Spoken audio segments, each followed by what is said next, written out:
আজকে তোমাকে এত টেন্স দেখাচ্ছে কেন? তুমি কোনো একটা বিষয় নিয়ে ভাবছো, খুব গভীরভাবে ভাবছো। যেসব তথ্যগুলো শুধুমাত্র আমাদের কাছে থাকার কথা, সেগুলো তাদের কাছেও চলে যাচ্ছে। কিন্তু কিভাবে যাচ্ছে, কখন যাচ্ছে, কার মাধ্যমে যাচ্ছে? তাই নাকি? তার মানে আবরার রাজি হয়ে গেছে, রাইট? আকরাম, তোর একটা কাজ করো তো, গাড়ি বের করে ফেলো। আমরা আজকে ঘুরতে বেরোবো। ইউজুয়ালি সবাই তো মিষ্টি মুখ করে মিষ্টি দিয়ে, কিন্তু আমরা মিষ্টি মুখ করবো আইসক্রিম দিয়ে। কেমন হয় বলো তো?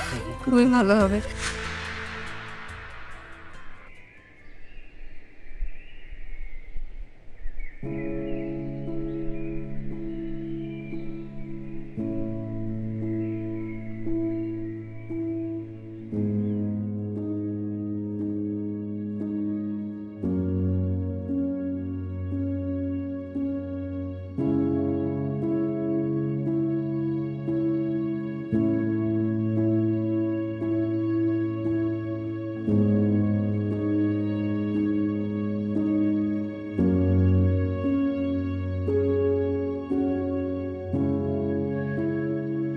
এই যে আমার রাজকন্যা, এত লেট কেন তুমি?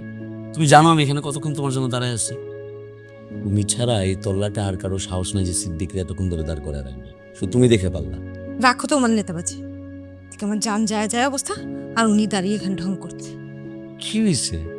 তুমি একে বসো। আস্তে। কি হয়েছে? একদম কুল, ঠান্ডা, কোনো চাপ নাই। জান কেউ নিবে না। বলো কি হয়েছে? কার এত বড় কলিজা যে আমার জানের জান বার করে ফেলতেছে? তুমি জাস্ট একটা বার তার নাম আমারে বলো, ওরে আমি একদম মাইরা বস্তার ভেতর ঢুকে একদম চাঁদে পাঠিয়ে দেবো। চাঁদে না, একদম সূর্যে পাঠিয়ে দেবো। কি হয়েছে বলো? সিদ্দিক, তুমি তোমার এই গুন্ডামি বন্ধ করবে। কোনো ব্যাপারে তুমি সিরিয়াস না। আরে বাবা, কিছু তো একটা হয়েছে, আমার বলো না কি হয়েছে বলো। সিদ্দিক, বাবা মা, হ্যাঁ তো বাবা মা কি হয়েছে? বাবা মা আমার বিয়ের জন্য উঠে পড়ে লেগেছে। ও আচ্ছা, এই কথা। এই কথা মানে এমন ভাবে বলছো যে এটা কি কোনো ব্যাপার না? না না মানে, আচ্ছা কোনো সমস্যা নাই, আমি শুনতেছি, তুমি আমাকে বলো বলো। সিদ্দিক, বাসা থেকে আমাকে বিয়ে দেওয়ার জন্য খুব বেশি প্রেশার দিচ্ছে। আমি কোনোভাবেই তাদের আটকাতে পারছি না। তারপর? আজকেও একটা পাত্রপক্ষ আমাকে দেখতে এসে কথা। আমি অনেক কষ্ট করে কোনো মতো পালিয়ে এসেছি। আচ্ছা, বাবা আমাকে বারবার ফোন দিচ্ছেন। বাসায় আজকে অনেক বড় কিয়ামত হয়ে যাবে। কিসের কিয়ামত হবে? মানে তুমি এইটা নিয়ে এত ঘাবড়ায় গেছো? সিদ্দিক, একটা কথা বলি, আমি তোমাকে ভালোবাসি। আমি তোমার জায়গায় অন্য কারো কথা চিন্তাও করতে পারছি না, আর কখনো পারবো না। আমি তোমাকে বলে রাখছি, আমাকে যদি বাবা মা তোমাকে ছেড়ে অন্য কারোর সাথে বিয়ে দিয়ে দেয়, তাহলে কিন্তু আমি আমি একদম মরে যাব। তোমার হয়েছেটা কি? তুমি এরকম পাগলামি কেন করতেছো? কেন মরতে হবে তোমারে? ওরা কি জানে না যে আমি সিদ্দিক আর তুমি আমার জীবনে আমার আমানত? ওরা জানে না সেটা?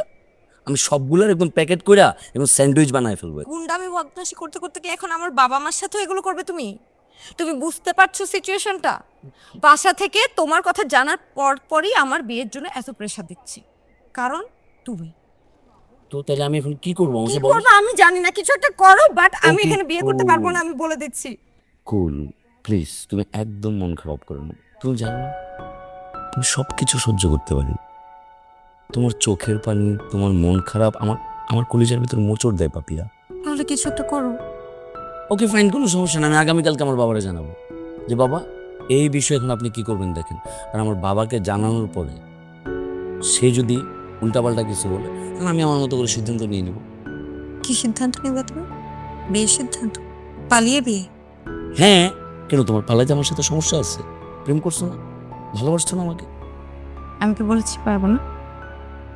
তোমার জন্য আমি সব কিছু করতে পারবো, কিন্তু সব কিছুর বিনিময়ে আমার তোমাকে চাই। তাহলে তো হয়ে গেছে, এই সমস্যা কোথায়? তুমি আর কিসের চাপ নিচ্ছ? ওরা মানুক না মানুক, আমরা আমাদের মতো করে পালাই বিয়ে করে ফেলবো।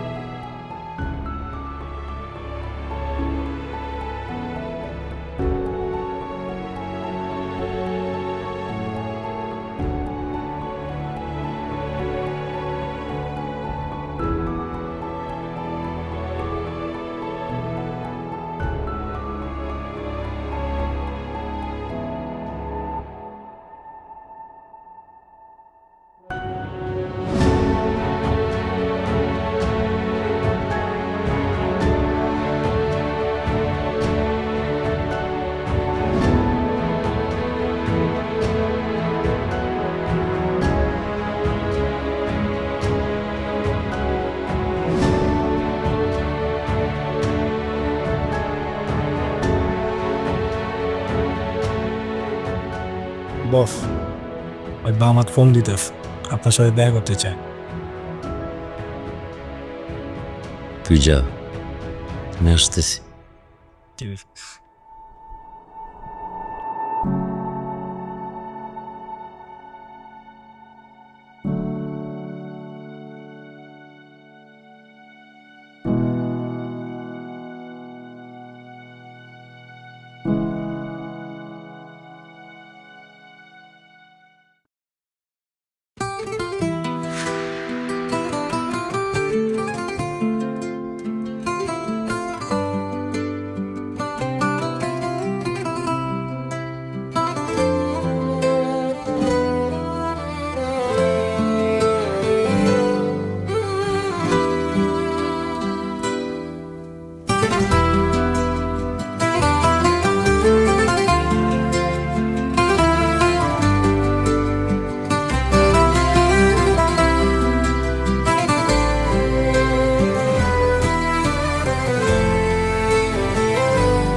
আমার যে কি শান্তি লাগে বুঝছস, মনোর যে বুকের উপর থাকি এটা ফাত্তর নামে গেছে, রাত্রে ঘুমাইতে পারতাম না। আরে 96টা বিয়া ভাঙ্গার পরে 97 বিয়া যখন ভাঙ্গা তাইছি, আমি তো আমার কলজার বাইর বিয়া ভাঙিয়ে নিয়েছিলাম বুঝছস। আমার তো বেটা পেট খারাপ হয়ে গেছিল বুঝছস, পরে আজকে গরু মাংস দিয়ে ভাত খাইয়া পেটটা টাইট করছে। আচ্ছা, না গরু মাংস যে খাইছোস না, ওই গরু মাংসে একটা টুকরো তার পাইপ আটকে গেছে, আটকে যাওয়ার কারণে আমার টাইট হইতে। Please don't. তুমি শুধু শুধু এইসব টেনশন নিচ্ছ, বুঝছো? এখানে তোমার কোনো দোষ নাই। ব্যাক টু ইনসিডেন্ট গেল না ফ্যামিলিতে, বাবার এই ব্যাপারটা যদি না ঘটতো তাহলে তো কবে বিয়ে হয়ে যেত। এনিওয়ে এখন ইরা রাজি, বাবা রাজি, সো বিয়ে তো হয়ে যাবে, জাস্ট একটু নিজের মতো গোছায় নিতে হবে। না না, গোছায় নেওয়ার কিছু নাই তো, গোছায় যাবো জিনিসটা তুরের সাথে, যেটা মূল আলোচনা সেইটা না করতে হবে। খাওয়া দাওয়ার কি ব্যবস্থা? 3টা দিন যাবত না খায় রয়েছি ভাই, কেন জানো? কারণ তোমার বিয়াতে 2 বেলা কাচ্চি খামু, লাগলে 3 বেলা কাচ্চি খামু, এরপর আনবো টার্কি মুরগি এনে রোস্ট বানাবো, এটাও খামু। টার্কি মুরগি রোস্ট হয়? হয় না, কোনোদিন হয় নাই, সমস্যা কি? ওসমান সাহেবের পুতের বিয়ে তো হইব, এটা কোনো বিগ ডিল না, তাই না?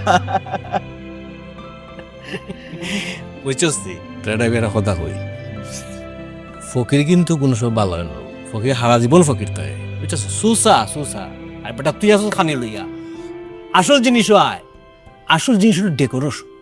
আমি বুঝছস চিন্তা করছি যে পুরা বাড়িটা মনে কর যে আমি একবারে সোনালি লাইট দিয়া ডেকোরেশন করলিম, এমনভাবে ডেকোরেশন করবো যে মানুষে দেখলে মনে করবো যে মনে কর যে আসমান থেকে তারা নামছে। দেখো, তোমরা যে কথাগুলো বলতেছিল শুনতে ভালো লাগলেও করতে কিন্তু অনেক কষ্ট। যে টার্কি মুরগির রোস্ট আর আকাশ থেকে তারা নামানো, এই বিষয়গুলো কিন্তু বললেই হয়ে যায় না। তো আকাশ কুসুম স্বপ্নগুলো বাদ দিয়ে আমি একটু বাস্তবতায় ফিরি নাকি? আবরার বড় হয়েছিস ঠিক, কিন্তু মনে কর বৃত্তে ইমোশনটা তোরা আমার নাই।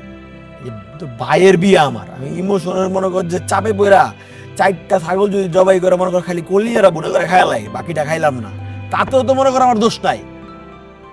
আমার কাছে তো প্ল্যান বি আছে, বুঝছো? প্ল্যান বি কি জানো? আমি তো একটা গেট ধরবো, গেট ধরে দুলাভাইয়ের পকেটটা কাটবো। দুলা ভাইছে ইরা আমাদের কি হয়? বই নয় তো বোনটা যে বিয়ে দিতেছি ওই হিসাবে কি হয়? হ্যাঁ, দুলাভাইয়ের পকেটটাই কাটবো।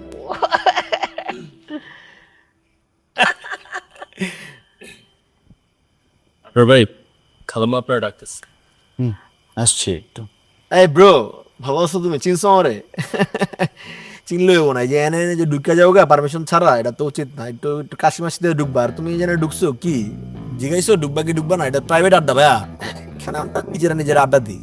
এইখানে এইসব অশান্তিটা করার কিছু নেই। তুমি যেন ঢুকছো পারমিশন দিচ্ছ, হ্যাঁ বদবদায় ঢুকা গেলে হয় না। হ্যাঁ, ও কিছু বলবে না হয়তো, ও ও একটা ম্যানার মেনটেন করে।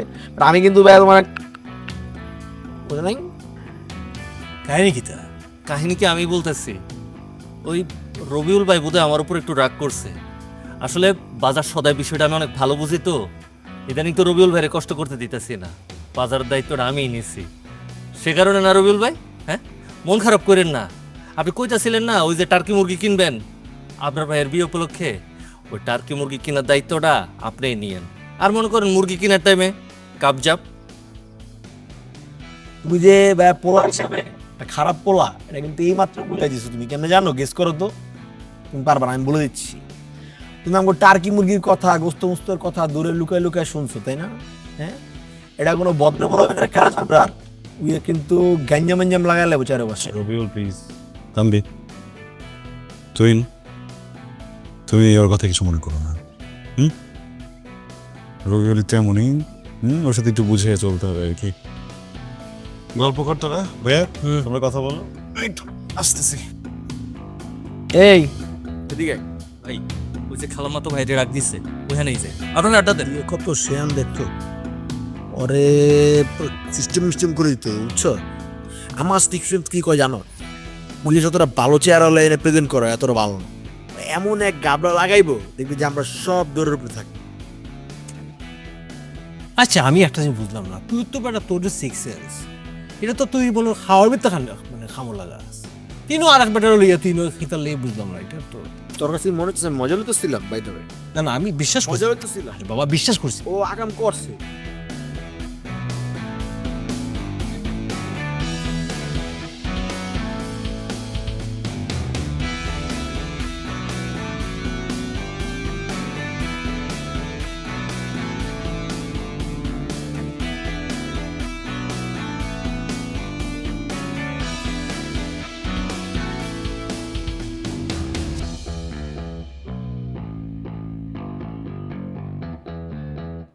দেখো আকরাম,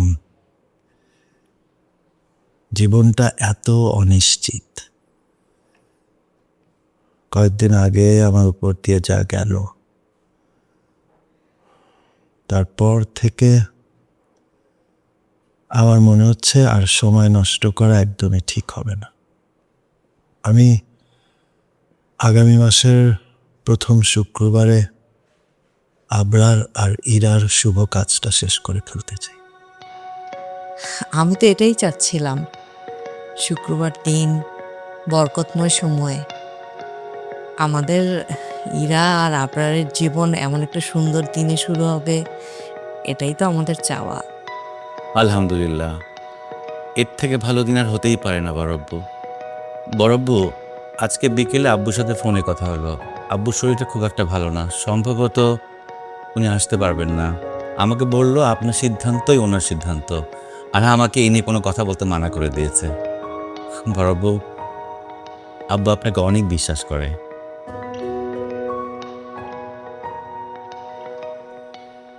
তোমার বাবা বরাবরই এরকম বুঝদার মানুষ, কিন্তু কখনো কোনো বিষয়ে কোনো দ্বিমত করেন। ঠিক আছে, ও আসতে পারবে না, কিন্তু আমরা তো কোনো বিষয়ে কোনো কমতি রাখবো না। এরা তো আমারই মেয়ে। তবে একটা কথা আকরাম, আমি চাই না এই বিয়েটা নিয়ে খুব একটা শোরগোল বা লোক দেখানো কোনো কিছু হোক। বড়ব্বু, আমি নিজেও আসলে এই কথাটা বলতে চাচ্ছিলাম। ইসলামিক শরিয়া অনুযায়ী যদি বিয়েটা হয় তাহলে বিয়েটা বরকতময় হয়। আর এই যে শুধু শুধু লোক দেখানো, এইসব অপচয় আমি আসলে একদম পক্ষপাতিত্ব না বড়ব্বু। বাহ, তাহলে আর দেরি কেন? আকরাম, তুমি আগামীকাল থেকেই গেস্টদের লিস্টটা তৈরি করে ফেলো। তোমার বড় আপুর কয়েকজন বন্ধু বান্ধব আর তোমাদের বন্ধু বান্ধব সব মিলিয়ে যেন লিস্টটা আয়ত্তের বাইরে না যায়। বড় আম্মু আপনি কোনো চিন্তা করবেন না, আমি আবরার সাথে বসে ইনভাইটেশন লিস্টটা একদম কমপ্লিট করে ফেলবো। আর খাবার নিয়ে যাতে কোনো অপচয় না করে মেনুটা আমি সিম্পল রাখবো। শুধু আবরার কেন, আমাদের ইরা, বিয়েটা তো ওরও নাকি, সমানে সমান। ঠিক আছে বড় আম্মু, আমি মাথায় রাখবো, আপনি কোনো চিন্তা করবেন না। তাহলে তো সিদ্ধান্ত এটাই থাকলো, আগামী মাসের প্রথম শুক্রবারে মসজিদে আক্তটা হবে, আর বাসায় ছোটখাটো একটা মেহমানদারি আমরা করতেই পারি। আর বিয়ের খরচ বাঁচিয়ে যা থাকবে সেটা আমরা যে কোনো এতিমখানায় দিয়ে দিতে পারবো, অথবা একটা কাজ করা যায়, মানে অসহায় দুস্থদের আমরা একবেলা খাওয়াতেই পারি। আচ্ছা, ইরার নিশ্চয়ই এ ব্যাপারে কোনো অমত থাকবে না? না না বড় আব্বু, এরা একদমই অমত করবে না। ও আসলে চায় যে বিয়েটা খুব সিম্পল এবং সাধারণভাবে হোক। আর সে কি বলতেছিল যে পারলে একজন হুজুর ডেকে দোয়া দিয়ে আগটা সেরে ফেলতে। দেখেছ রুবি, বাচ্চারা বড় হয়ে গেছে, দায়িত্ব নিতে শিখে গেছে, আমার আর কোনো চিন্তা নেই। শুধু দোয়া করো যাতে ওই দিনটা পর্যন্ত সুস্থ থাকতে পারে। আল্লাহ ভরসা, তুমি কোনো চিন্তা করো না, তুমি দেখবে সব ঠিকঠাক মতো হয়ে যাবে। ইনশাআল্লাহ।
সেখানে শুরু হয় গল্প।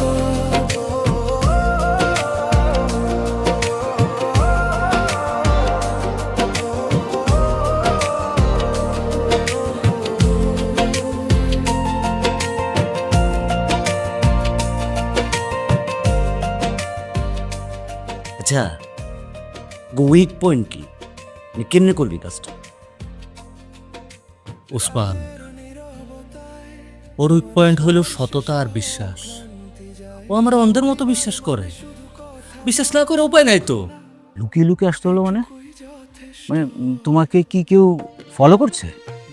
সত্যি কথা বলতে ভাই, কয়েকদিন ধরে আমার কেন যেন মনে হচ্ছে কেউ আমাকে ফলো করছে।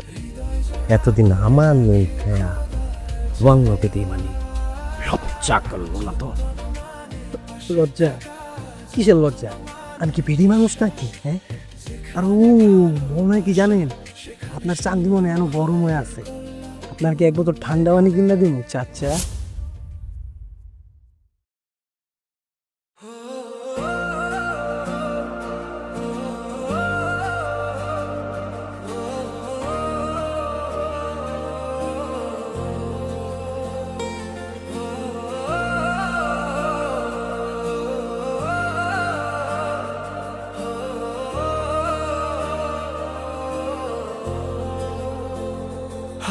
কাছে তোমার নাম বললে ঘরের কোণে আলো নেমে আসে।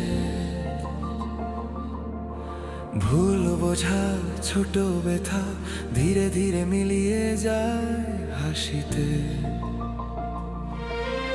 একটু হাতে হাত, একটু চোখে চোখ, হৃদয় খুলে ধীরে। খোদার দায় সবকিছু ঠিক হয়।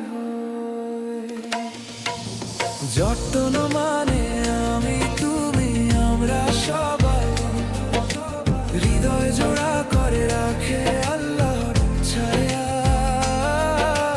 যত্ন মানে পাশে থাকা, যত্ন মানে বিশ্বাস। যেখানে ভালোবাসা সেখানে শুরু হয় গল্প।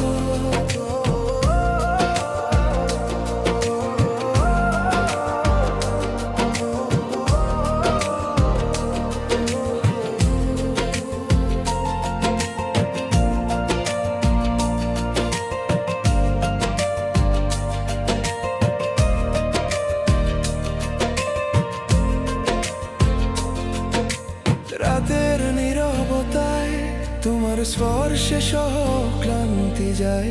পরিবার মানে শুধু কথা নয়, মন খোলা এইটুকুই যথেষ্ট।